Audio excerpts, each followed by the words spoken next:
Hey everybody, this is Jim at SP500chart.com. It is Sunday, August 10th, 2014, and we're going to take a look at the S&P.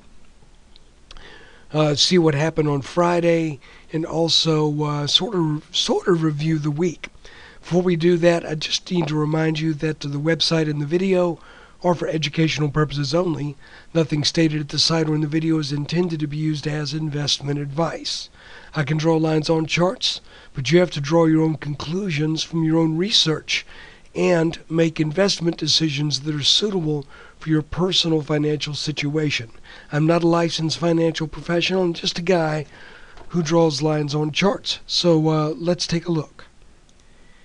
And I'm going to try to be relatively brief with today's video because I'm trying to get my voice to heal up. Part of that process is giving it a rest.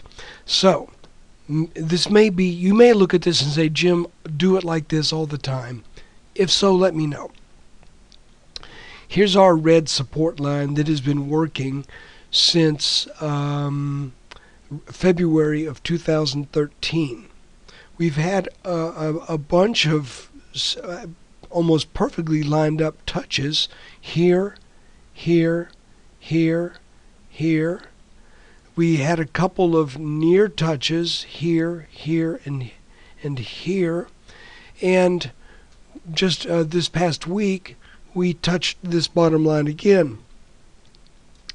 It remains to be seen if we bounce in the significant way that we have after every previous touch on this line. But it is what it is. So we're going to now look for some clues that might show us, well, where are we likely headed next? And one thing I do want to point out while we're still on this daily chart is this is a trend line that we broke where we had a good chance of possibly bouncing, but you can see we definitely broke underneath that. I would expect this trend line to put up something of a fight since it is now broken. It is support that has now been broken.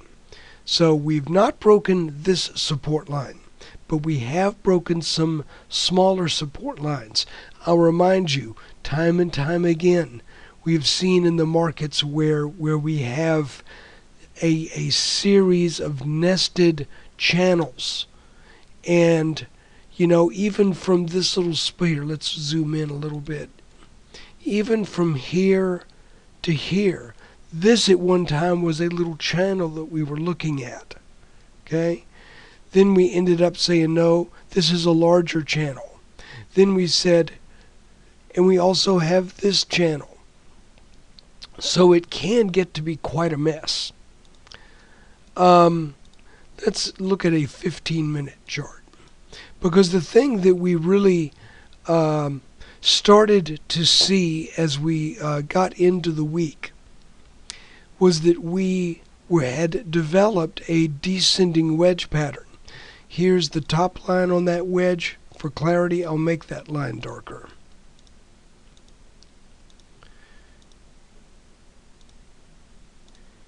And even though this descending wedge developed after a downward move, we've seen that these things tend to still telegraph at least a short-term move that typically comes out of them. Now, if we'd run up, and we did run up really to 1990, but if this right here had been a high, okay, if instead of having all of this over here, including this neckline, to this kind of a triple top pattern. I'm saying this because where you usually see descending wedges is forming right after a rapid move to a high. But we've also seen them as kind of a tapering effect after something breaks down. So that's kind of what I think this one is doing right here. You can see it's just kind of, I think, luck that we have this little candle here, because frankly, I mean, when the market opens, the S&P, the various component stocks start to report. Um, and when you have these rapid moves down at the beginning, um, I think that's probably more than anything else a bunch of individual stocks that make up the S&P. It takes them a while for their trading to be in, what's the word I'm looking for?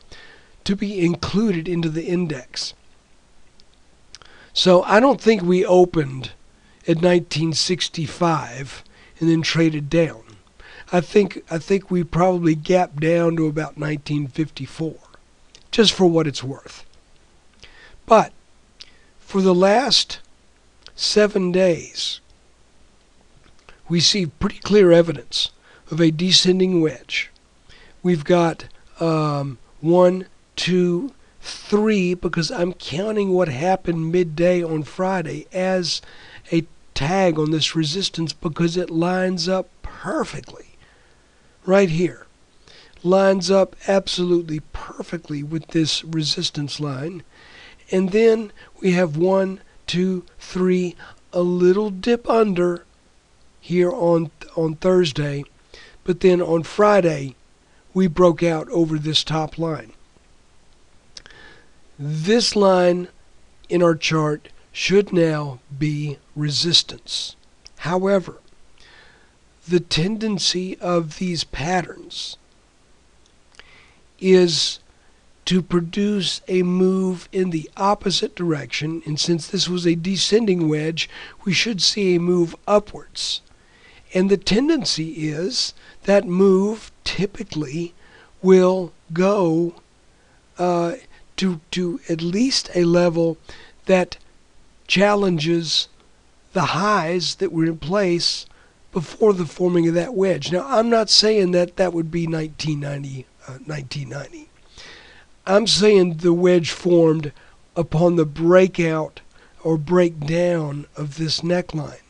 With that in mind, I am expecting at some point down the road, I can't tell you when, but I would expect a challenge of at least 1965.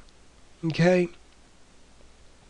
And that's just based upon, here's our wedge, here's our breakout. Chart readers throughout many, many decades or even centuries have made note that this pattern usually ends up with a counter move once it breaks out, with a move that challenges what was in place right at the beginning of its formation. So with that in mind, I think we should be looking for something in the mid-1960s. If we get more than that, wonderful. But that is the typical expected minimum result of these patterns.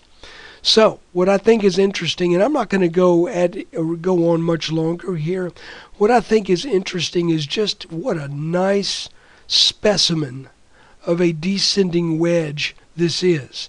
It's got everything. Now you'll remember on Thursday we refined this top line. Okay, originally I was going off this high here, and we had this. Now what's kind of interesting here is this doesn't really, this still doesn't, what's the word I'm looking for? This still makes some sense. It's just that we would have to call the first hour or so of trading on Thursday as a premature breakout. Okay? Because you can see we've got, now this lines up with this, lines up pretty much with this, lines up with this, and lines up with that. So I think this line is still technically significant, but I think this line is the actual defining top resistance line of the wedge. So Does this mean we're going to zip on up and go straight to 1965? Absolutely not. As a matter of fact, there's a distinct possibility that we could start the week, and by the way, it's Sunday morning, so I don't know what futures are doing. I have no clue. But there's a possibility that we could start the week with significant weakness and come down and backtest this top broken line. Used to be resistance, should now be support. So if that happens, that actually, and if you see it come down and start to bounce up, that actually is would be a blessing for someone looking to initiate a long position who didn't do so on this breakout. So there you go, guys. I'm going to keep this pretty plain and simple. As far as the weekly review, the name of the game this past week was we identified this descending wedge. We identified a number of small channels. This one we already had on the chart, but then this one, and then this smaller one right here that formed Wednesday and Thursday. And again, this small channel broke out on Friday morning. Then Friday early afternoon, we broke out of the whole thing. So there you go. That's your video and weekly review for the trading day. What am I trying to say? For the week ending August 8th, 2014. And let's just see. I think this should portend pretty good things. Again, don't be shocked if we were to come back down even to 1910 or 1909 at some point. You can see we're getting a little bit of swing action here. Could come back down and backtest this. And if it does, I would expect this line to now act as support. So there you go, guys. Appreciate you taking time out of your day to watch this. Thank you for your support. And we'll do our videos coming up through this week. And let's see how this little wedge works out. Thanks again. Take care.